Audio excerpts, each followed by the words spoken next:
పోవాలనేటువంటి ఆకాంక్షతో కేంద్ర ప్రభుత్వము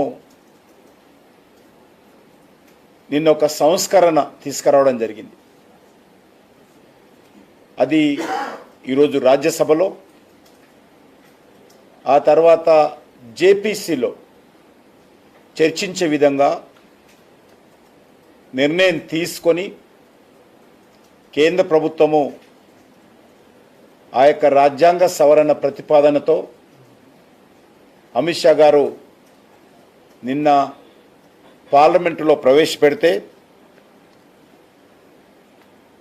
ఈరోజు దేశమంతా కూడా స్వాగతం పలుకుతూ ఉన్నారు. ఒక ప్రభుత్వ ఉద్యోగి 48 గంటల పాటు అరెస్ట్ కాబడి కస్టడీలో ఉంటే ఆయనను వెంటనే ఆ ఉద్యోగం నుంచి ప్రభుత్వము సస్పెండ్ చేస్తుంది. కానీ రాజ్యాంగబద్ధంగా ప్రమాణ స్వీకారం చేసినటువంటి మంత్రులు అరెస్టు కాబడితే, తీవ్రమైనటువంటి నేరాలతో జైలుకి వెళితే వాళ్ళెవ్వరిని కూడా ఏమీ చేయడానికి వీల్లేదు. రాజీనామా చేయాలా చేయకూడదా, అరెస్టు కాబడినటువంటి వ్యక్తుల యొక్క దయాదాక్షిణ్యాల మీదని చట్టం ఉంది తప్ప చట్టంలో ఏ రకమైనటువంటి చర్యలు తీసుకున్నటువంటి అధికారం ఈరోజు వ్యవస్థకు లేదనే విషయాన్ని కేంద్ర ప్రభుత్వం గుర్తించింది. చాలా సంతోషం. ఈరోజు చాలామంది మేధావులు, కుహాన మేధావులు కాదనుకోండి, కొంతమంది మేధావులు, విద్యావంతులు, మీడియా స్వాగతం పలుకుతూ ఉన్నారు. ఒక మంచి నిర్ణయం కేంద్ర ప్రభుత్వం తీసుకోవడం జరిగింది. కానీ దురదృష్టము, కాంగ్రెస్ పార్టీ కూటమి బరి తెగించి నిన్న లోక్సభలో వ్యవహరించినటువంటి తీరు, ఆ పార్టీ వ్యవహరిస్తున్నటువంటి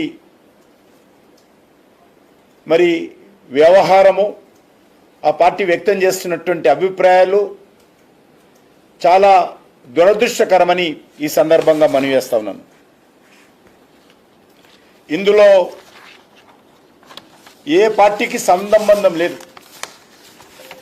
అన్ని పార్టీలకు సంబంధించినటువంటి మంత్రులు కావచ్చు, ముఖ్యమంత్రులు కావచ్చు, అందరికీ వర్తించే విధంగా చట్టం తీసుకొచ్చారు తప్ప కాంగ్రెస్ పార్టీ కోసమో, కాంగ్రెస్ పార్టీ కూటమికి సంబంధించినటువంటి మంత్రుల కోసమో ఈ చట్టాన్ని తీసుకురాలేదనే విషయాన్ని ఈ సందర్భంగా మనవి చేస్తా ఉన్నాను. దీనికి కాంగ్రెస్ పార్టీ ఎందుకు బాధపడుతుందో నాకు అర్థం కావడం లేదు. గుమ్మడికాయల దొంగ ఎవరంటే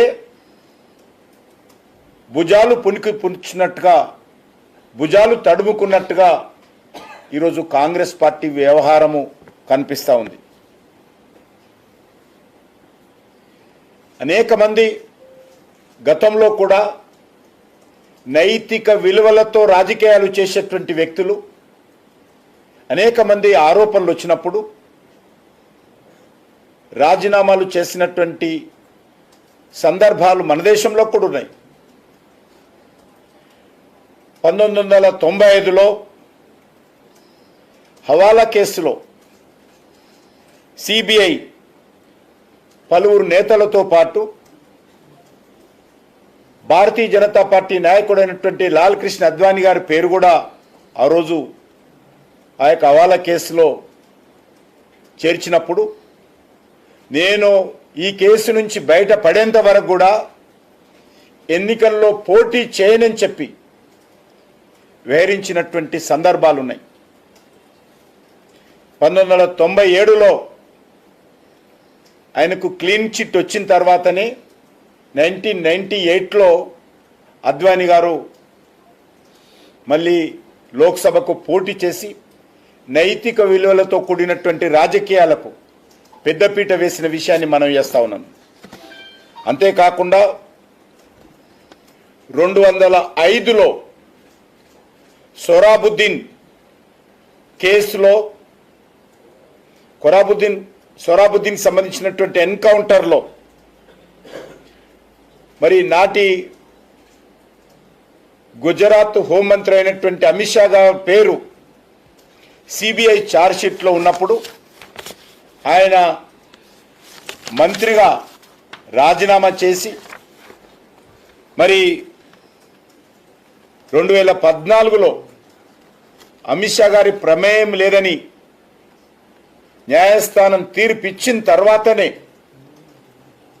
ఆయన పార్టీ బాధ్యత చేపట్టారు.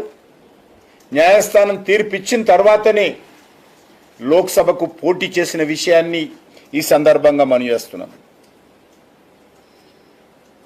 అంతెందుకు, మనకు లేటెస్ట్ ఉదాహరణ జార్ఖండ్ ముఖ్యమంత్రి కూడా జైలుకి వెళ్ళినప్పుడు రాజీనామా చేసి బయటకు వచ్చిన తర్వాత మన పదవి చేపట్టాడు.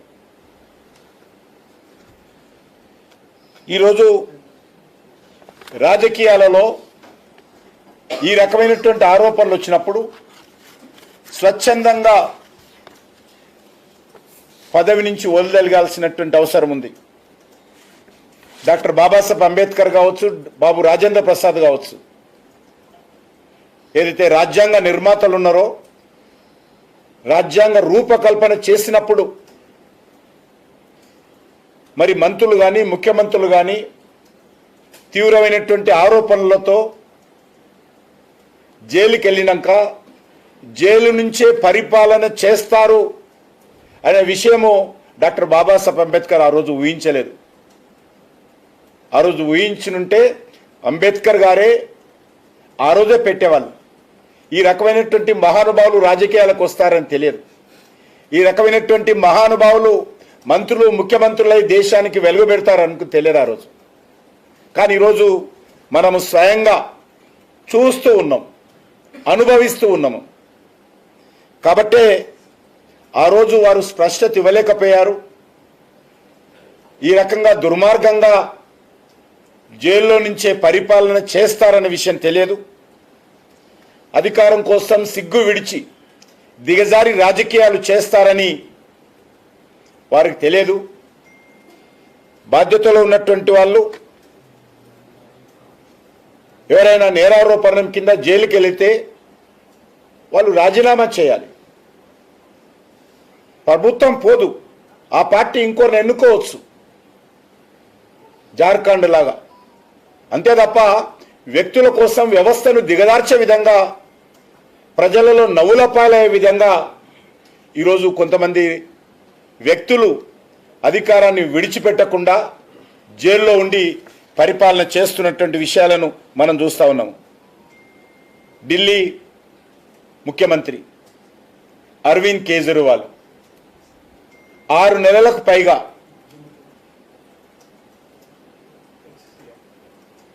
ఢిల్లీ ముఖ్యమంత్రి ఆ రోజు చెప్తున్నాను, ఢిల్లీ ముఖ్యమంత్రిగా ఉన్నటువంటి అరవింద్ కేజ్రీవాల్ ఆ రోజు 6 నెలలకు పైగా జైల్లో ఉన్నప్పుడు జైల్లోనే రివ్యూ మీటింగులు పెట్టేవాడు.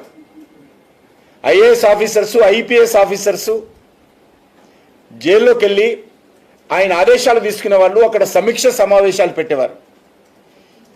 ఎంత దిగజారినటువంటి ఆలోచన విధానంతో ఈ యొక్క ప్రభుత్వ యంత్రాంగాన్ని, ప్రభుత్వ పరిపాలనను భ్రష్టు పట్టించారో మన కళ్ళ ముందు చూస్తున్నాం. ఆయన జైల్లో ఉన్నారంటే ఆధారాలు లేకుండా, ఆయన జైల్లో ఉన్నారంటే ఏ రకమైనటువంటి డాక్యుమెంట్స్ లేకుండా ఏ న్యాయస్థానం కూడా ఆయనను జైల్లో పెట్టదు. ఏదో ప్రభుత్వం పెట్టదు జైల్లో, ప్రధానమంత్రి గారో హోంమంత్రి గారో ఢిల్లీ పోలీస్ కమిషనరో తీసుకెళ్ళి ఆయన జైల్లో పెట్టలే.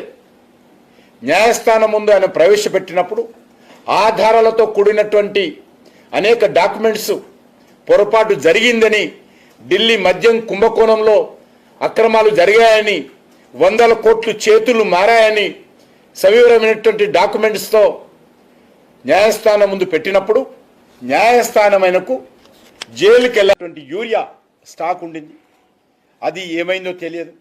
ఇప్పుడు వస్తున్నటువంటి యూరియా ప్రాపర్గా అందరికీ డిస్ట్రిబ్యూషన్ కావాలి.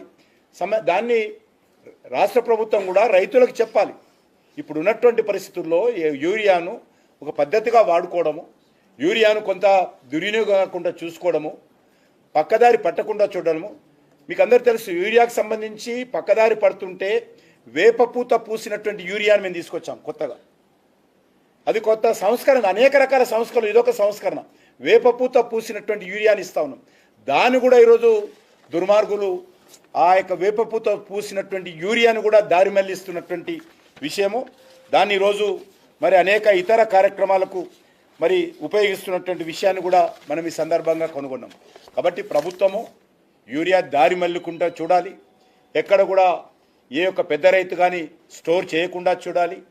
ఏ యొక్క మరి డిస్ట్రిబ్యూటర్ కూడా పొరపాటు జరగకుండా చూడాలి.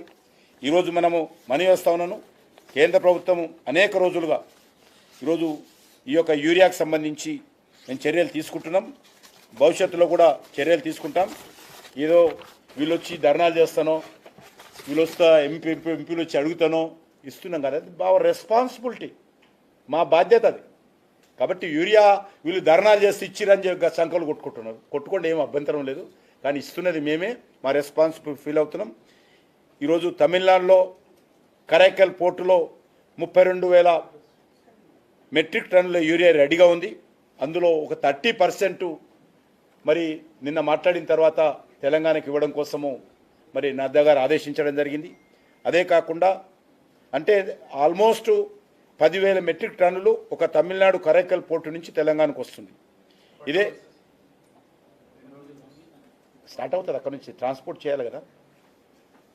అదే కాకుండా IFFCO, Indian Farmer Fertiliser Cooperative Limited నుంచి 6 రేకుల యూరియా వస్తుంది. అంటే ఒక రేకు 2,500 మెట్రిక్ టన్నులు.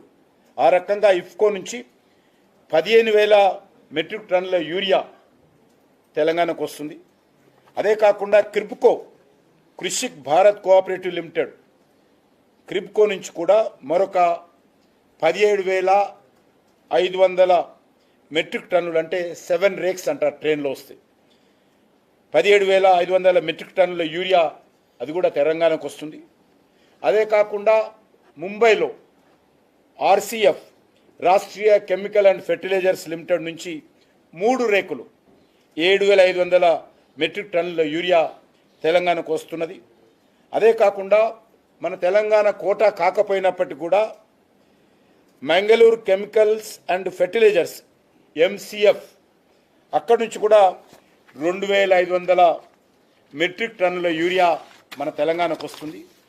అంటే దాదాపు 50,000 మెట్రిక్ టన్నుల యూరియా మరి ట్రాన్సిట్లో ఉంది. త్వరలోనే దాన్ని ట్రాన్స్పోర్ట్ చేసుకుంటారు.